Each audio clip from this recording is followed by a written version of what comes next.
welcome to my channel. My name is Rami and I'll be your host for today. As usual, this is welcome to Silverad. If you're new here today, thank you for joining, thank you for watching, thank you for liking and subscribing. So today I just wanted to pop in and just talk a little bit about Lent, right? Lent started on Ash Wednesday, where we took our ashes. I'm Catholic, by the way. Took our ashes to remind ourselves that, we're dust and unto dust we shall return. And I think it's a very a somber reminder that no matter how much we're quote unquote enjoying this life, we should not forget that we need to always keep God in mind and keep that we're just here for a short period of time. It might seem like 1,000 years, God knows, 100 years, or whatever it is, how you feel like, oh, I got time, I got time. We don't have time at all, right? So, and I think Lent definitely is a period where you just really go back and just figure out things that you can work on, talk to God about, and ask Him to help you. So I just had a few ideas on what we can, you or I, you and I can work on Lent, right? What can you give up that some things that you absolutely cannot do without? I would say, let's start. Social media. Can we give up YouTube? I know this is on YouTube, right? And I'm like, and I don't mind if you don't watch. That's okay.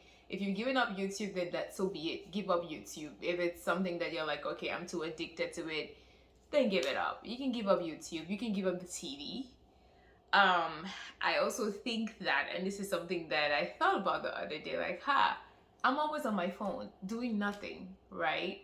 I don't think it's only the TikToks or the YouTubes or the Instagrams or Facebook. I think it's also we're so used to just being going on checking messages, checking this, checking that.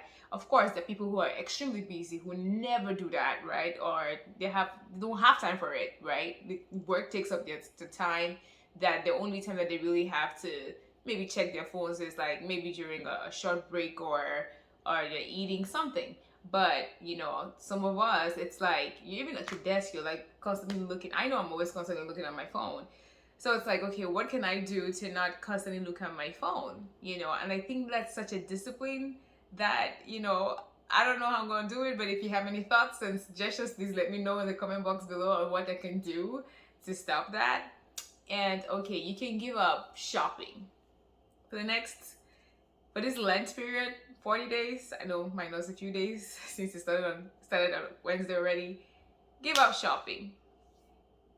Take up all those apps on your phone that keeps you going back there. Just take them off. Just give up shopping. Just say, you know what?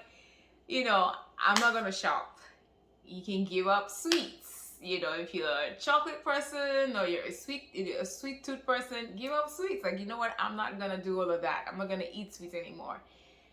But on a serious note, though, I think that we should learn to mortify our flesh.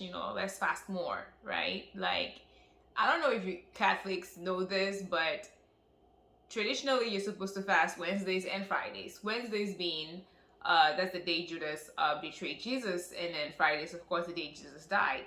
And the church used to ask people to fast Wednesdays and Fridays, right? Every day just every day, like an everyday thing. But I'm here to just give that suggestion out there. Like, you can do that, right? Say Wednesdays, like, I'm not gonna have breakfast, right? You can fast from 6 to noon. And then Fridays, you can still do the same 6 to noon. And if you feel like it, I will urge you can go 1 hour, just one more hour, like, instead of doing 6 to noon, you can do 6 to 1, right? But as you feel you're getting stronger, just do that. And when you're weak, it's okay. Just call on God and ask Him to give you the strength to get through the next 1 hour. Sometimes the last 1 hour, 30 minutes feels like it's a lot. But I can say, you know what, for those people who are not into fasting, I think you can start off small, right? You can start with 6 hours and then you as you get good at it and better at it, it just, keep, increasing the time. And don't forget, guys, when you fast, please pray before you fast, and you break the fast with prayer. I remember when I started fasting, I didn't know. I was just do my own thing until some lady was nice enough and charitable enough to just explain to me, like, when you want to fast, you should start with a prayer, and throughout your fast you should, avoid, chatter. Just read the word or ponder on something, on scripture, and just ponder on it, or you listen to gospel music, something that it keeps you in the presence of God, right? So, and it's not easy, right? With the everyday lives, you're always like jumping from one thing to the next. So anyway, I said fasting. And the other thing that you can pick up is you tell yourself, you know what, every day I'm gonna walk a mile. I know it's winter and it's hard, but that's a good Lenten penance. Walk a mile every day. I mean every day. I'm not skipping a day. Just go around the block, whatever. Walk a mile or go on a treadmill. Whatever it is, walk a mile or just exercise. Do like a 30 minutes to an hour exercise. And then the other thing that I wanted to throw out there is say the Stations of the Cross. I think growing up in Cameroon, we used to do Stations of the Cross a lot. I think we used to go to our parish St. John all the time, like Fridays, or I know my parents used to make us go like regularly when we could, right, for Stations of the Cross. And I think my parish here, we do Stations of the Cross every Fridays. And I say, you know what, even in your private time, you can it's just 30 minutes or less, 20 minutes, your private time, you know, do the Station of the Cross, something quick, 15 minutes, 15, 20 minutes, something quick, and you just pick out a time of the day and do it. And then I can also say, I would also challenge you guys to also pick up saying the rosary. I mean, this Lent, just tell yourself, okay, I'll pray the rosary every day. Just little challenges. People like to say, people think prayer is easy. Prayer is hard. It is hard. It is very hard. It's a lot of discipline. And the days where you're failing, if one day you're like, I was too tired, I didn't do it, that's fine. Just pick it up again the next day and keep going and keep going. You just challenge yourself. So I would say, if we can learn to pray more and be more charitable, and then of course, another thing you can do is also give alms.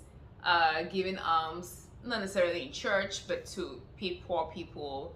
Figure out which one works, right? If you want to have a little goodie bag, I heard this from some channel and I thought it was a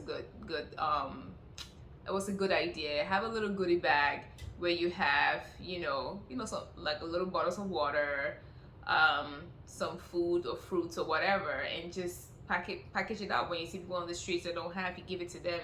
You can have like little gift cards, to, I don't know, Denny's, whatever. They can get like a meal or whatever. You give it to them if you're so worried that they will take your money and go do something else with it. I know that I get worried giving somebody $5 because I'm like, I don't want you to go, I don't know,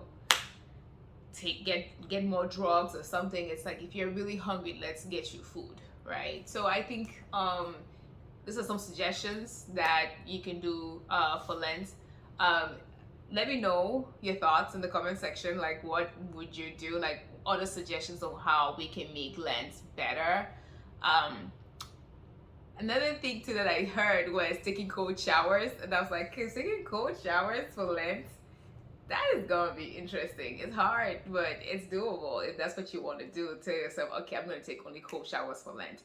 But at the end of the day, let's not forget the spirit of Lent is to really ponder and think about the passion of Christ. Like why he came to earth, why he became man, and why he had to suffer. I think at the end of the day, that is what is most important, to be able to get into that mindset and ask God to enlighten our minds as to what we're missing in our lives, what we need to do better to be better human beings, better Christians, better sisters, brothers, aunties, mothers, fathers. How can we be better human beings, and how can we better serve God? Because at the end of the day, one thing is for sure about this life: death. And you just have to. The Passion of the Christ is not always easy, right? When you hear accounts of the saints and how he suffered and died. But I think that it also just tells us that we need to carry our crosses and follow God, no matter how hard it is. So, with that being said, I'll be signing off today for today. And I hope you guys are having a wonderful day today. And God bless and Godspeed. Bye.